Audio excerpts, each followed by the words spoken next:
বিশ্বাসঘাতকতা সবাই করতে পারে না, যারা করে তারা অত্যন্ত চতুর এবং ঠান্ডা মাথার মানুষ। তাদের দেখলে মনে হবে যেন তারা আকাশ থেকে নেমে আসা কোনো এক দেবতা।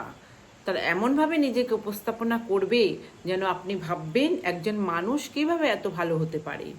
তাদের আচরণে এমন মাধুর্য থাকবে যে আপনি চাইলেও তাদের প্রতি আকৃষ্ট না হয়ে পারবেন না। আপনিও তাদের ভুল করে ভালোবাসতেই বাধ্য হবেন, কিন্তু এই ভালো মানুষের মুখোশটা আসলে একটা সাজানো ফাঁদ। আপনি যত তাদের প্রতি বিশ্বাস করে ভালোবাসা দেখাবেন, ততই তাদের জালে আটকে যাবেন। আর যখন ফাঁদে পুরোপুরি আটকে যাবেন, তখন তাদের আসল রূপ আপনার সামনে চলে আসবে। ততদিনে আপনি তাদের প্রতি এমনভাবে আসক্ত হয়ে যাবেন যে তারা যাই হোক, আপনার কিছুই করার থাকবে না। তারা আপনাকে খেলার ফুটবলের মতো ব্যবহার করবে, আর তারা হবে এই খেলার মেশিন। আপনি একসময় টের পাবেন এই খেলায় আপনি কেবলমাত্র একা বল নয়, আরও অনেক বল আছে তাদের জন্য।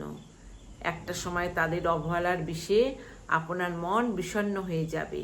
ভিতরে ভেতরে আপনি পড়তে থাকবেন সেই অদৃশ্যর এক কোণে। সেই ঝলকানো হৃদয় নিয়ে তাদের সামনে যাবেন সামান্য সহানুভূতি আর ভালোবাসার জন্য। তখনই তারা চূড়ান্ত আপনাকে আঘাত দিয়ে সম্পর্কে ইতি টেনে দিয়ে চলে যাবে। তাদের বিদায়ের পর আপনি বুঝতে পারবেন এই পৃথিবীতে কেউ আসলে কারোর হয় না। সবাই স্বার্থের জন্য আসে, স্বার্থ ফুরিয়ে গেলে তারা আবার চলে যায়। সেই মুহূর্তে আপনি শিখবেন নিজের মূল্য নিজেকেই দিতে হয়। অন্ধবিশ্বাস বা কদাচিৎ ভালোবাসা শুধু কষ্টের কারণ হয়েই দাঁড়ায়।